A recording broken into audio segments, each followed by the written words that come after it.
Hello everyone, I'm Distic and this is ChromaGun. This is a game, it's a puzzle game that uses a shooter type. It's kinda like Portals in the aesthetics and looks. A quick look at it. I'm going to be doing a quick first impression view of the game. I played it for like 2 minutes just to make sure everything works and how it looks.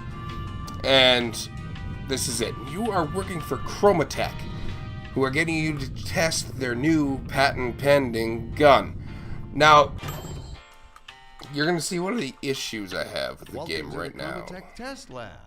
You're here because you're the best of the best. Yeah, I know what I'm doing. I'm just going to ignore you. $10 and nobody else signed up. I mean, who would have given you that idea? Who would have, right? Before we start, we need to test your general mobility. Make your way down the corridor. Thank you. It's the exit door. We're going to test to see if you're mentally handicapped. The wall that looks different from the other parts of the wall. See, they went for the same kind of status with Gladys out of Portals, and except for they went for a male voice. Now, I don't have much of an issue with that, except for some of the lines they have don't really work that well. Semi-automatic nano-acrylic projectile firearm right in front of you. Okay. This is the ChromaGun patent pending that you've heard so much about. We're kidding, of course you have. We here at ChromaTech know how to keep secrets, and so should you. Now, paint the worker droid to move okay. away. Then exit the room using the room exiting technique you've learned in the previous room. Now, they go for kind of that patronizing humor that Gladys had, except for I don't think the delivery is quite as well, and it comes off kind of dry and boring. I don't know if it's just because it's a male voice versus female, or if it's just the written work of it. Now, it's not horrible and unbearable. It's decent, but one of the other issues I have is if you hit a certain condition a couple of times, it'll start repeating the same line over and over. Sensational. Please. He likes to say sensational a lot. We're confident you've acquired all the necessary skills to complete this simple exercise. Yes, I did. Thank you very much. I don't think I'm supposed to be able to beat that. I think you're supposed to like pull it all the way over here, but the levels are pretty quick at the start. They start to get longer and more complex as you go on, of course, because they don't want to make it too hard. Partially semi-lethal, dangerously radioactive isotopes, and will paint any surface not designed not to be painted by it. Yeah, anything except for these magically shielded walls. And what the hell was that? Huh, I found a weird bug. Apparently the game doesn't like to shoot upstairs. Now, one interesting thing is you can actually, they'll go for equilibrium between things. It's actually an important game mechanic that you have to pay attention to as well. God damn it. So, it'll always pull to the center between 2 points. So it's kind of like a ball on a rope. But if you have more on one side, it'll start pulling it. So, it's an important thing to notice. Just because it becomes part of the game afterwards. I honestly think the single color, like we'll get more colors here in a second. But I think they go a little long with it. I think they should introduce the second color, or the other colors quicker. Now, you guys keep seeing the loading sign. The loading sign is actually fairly important. Please find and subsequently because the trigger. It is your color wheel and it's very important to notice. Now, this is going to be one of the issues that I found. Sensational. Please do not leave the trigger to ensure the continued opening of the exit door. See, before he would glitch out on me. He'd keep saying the same thing over and over. So. Sensational. You have successfully understood the correlation between too many words of sensational. Droids. That makes you more intelligent than 39% of test subjects. See, this is more of the humor it goes for. And it's not the greatest, I find. It's a little dry. They go for the unnamed, unknown protagonist that Portal goes to. And it's an interesting game, I'll give it that. So instead of not understanding me explaining it to you, try it. I don't think there's really much of a story to the game. I'm going to have to actually beat it. to find out, but it doesn't really lead much. Now, this is one of the important things I was talking about, where it pulls the center, where it's really important. So, another part of the game that I have an issue with is I'll be showing it here soon-ish, I believe. And I'm just going to talk about it now, is the ability to have a complete fail, or you could really call it a one-hit kill scenario. Much like you and me, they do not take kindly to being shot at with paint pellets. Please. Some people like getting shot with paint pellets, let's be honest here. Even though they're not designed to kill you upon contact. It would be nice if the loading didn't actually cut out the audio like that so you could keep going, because he could really talk for a while if you have any idea.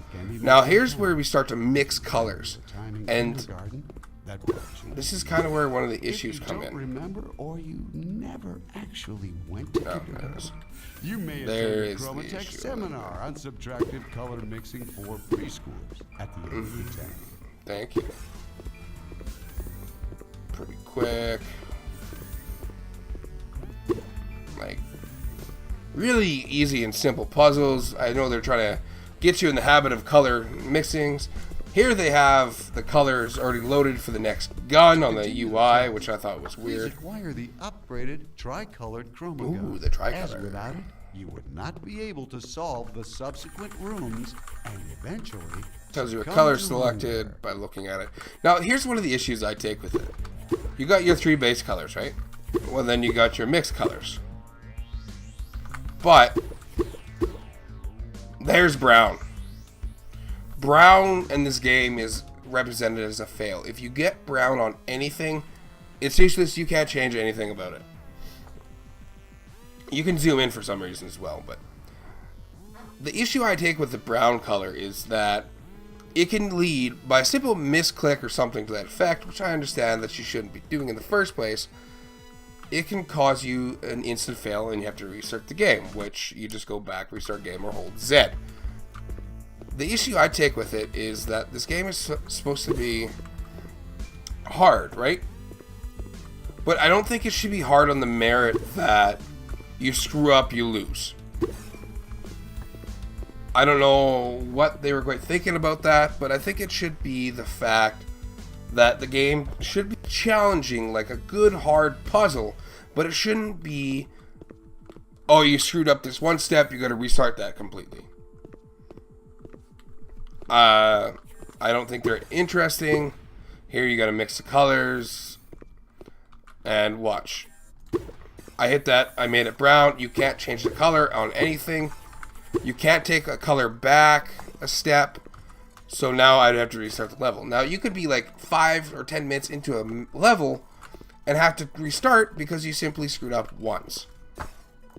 Or you didn't think things through 100%. I personally don't think that's the greatest plan, because that's just me. But you just hold Z, it does the reset, it comes back. You can die from these things if they hit you too long. That's another death, whatever. That's pretty simple. So they put the 2 colors there so you know which ones you need to mix. Same with this one. Oops. There we go. So this is basically the ChromaGun game in a nutshell. Now, this is only like 10 minutes of the game and gameplay. It starts to get a lot more difficult further on, where you gotta think more and do more stuff. But this has been my first impression of the game, and it looks like a very interesting game. It's pretty simple to play. You just gotta be able to remember your colors. And if you can't remember those, you'll have a hard time with it, because the instant fail if you get to brown. Don't mix 3 colors, you won't get brown. Other than that, the voice acting is great. It looks beautiful as hell. Like, look at this. It looks absolutely amazing. Looks great. It plays great. I never had any kind of frame rate issue or anything like that. My computer's not the greatest in the first place. It's pretty decent, I think. The only issue I take with it is the fact that you can really screw yourself up and get quite far into a level just to have it screwed up. So they're holding your hand quite well here, if you guys realize that. But there it is. So everybody, this has been my quick review of ChromaGun. Now, I did get this game for free from the developers, and I'm letting you guys know this. It will also be in the description down below. It's on Steam, you guys. I think it's like $13 or $14 Canadian. It's a decent puzzle game. If you enjoy puzzles games, you'll enjoy this. If you don't, you probably won't. So everybody, I am Dipstick. Everybody have a great night, and I'll see you in the next video. Bye-bye.